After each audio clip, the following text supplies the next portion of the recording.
Let's jump right into this explainer and unpack a massive, almost unbelievable geopolitical pivot. We are tracing the step-by-step evolution of the Indian National Congress regarding the partition of India.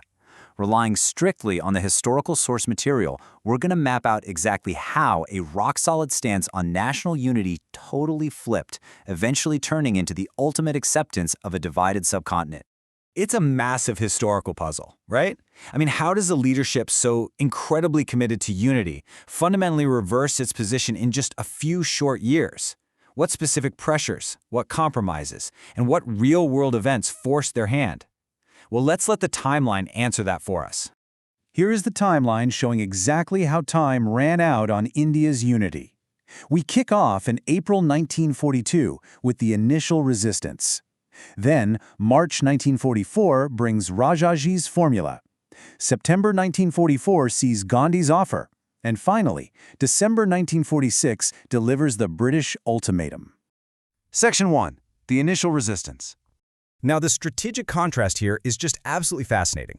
On April 2, 1942, the Congress Working Committee officially slammed the idea of secession. No way, not happening. But literally, in the exact same breath, they released a statement saying they could not compel any territorial unit to remain in the Indian Union against its declared will.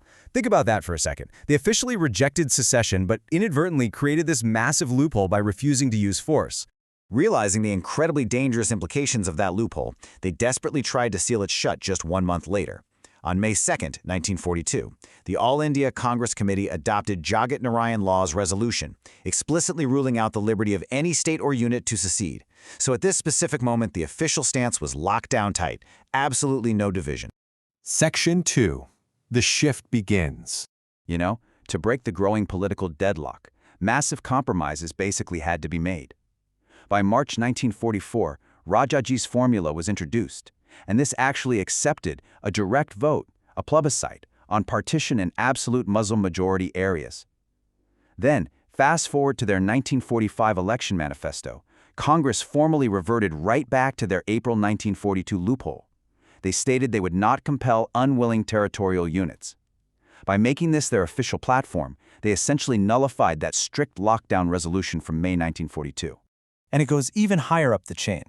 By late 1944, even the very top leadership had conceptually accepted the principle of partition based on regional consent.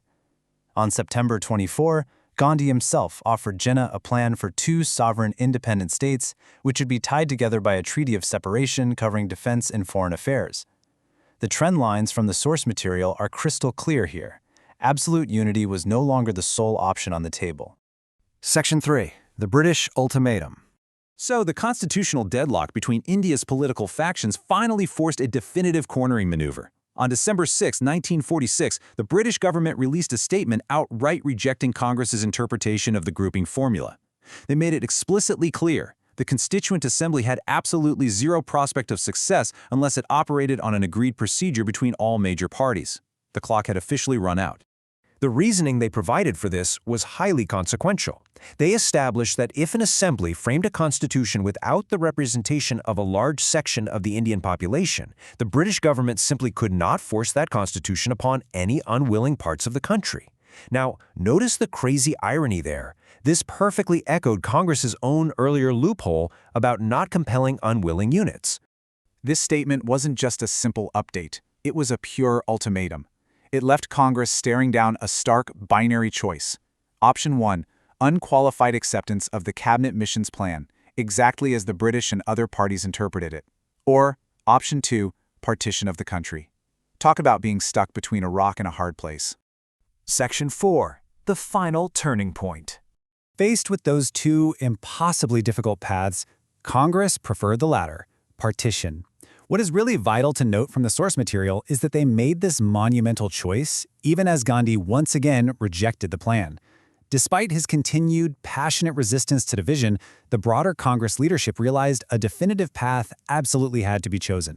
But what actually pushed them to finalize this incredibly heavy choice? The tipping point arrived right on the streets. The Muslim League observed Direct Action Day, which was tragically followed by widespread, devastating Hindu-Muslim riots. Suddenly, the geopolitical situation was no longer some high-level debate over constitutional formulas. It was an immediate, terrifying crisis of public safety. It was these deeply tragic incidents that ultimately convinced Congress that dividing the nation was quite literally the only path left.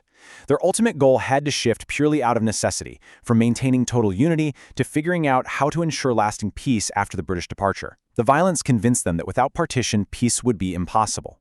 Consequently, Congress officially accepted partition. We have traced a truly complex, painful path today, going from a firm rejection of secession in 1942 to the ultimate acceptance of a divided subcontinent. The source documents show us a leadership grappling with impossible choices, forced by deadlocks and tragic realities to completely alter their worldview.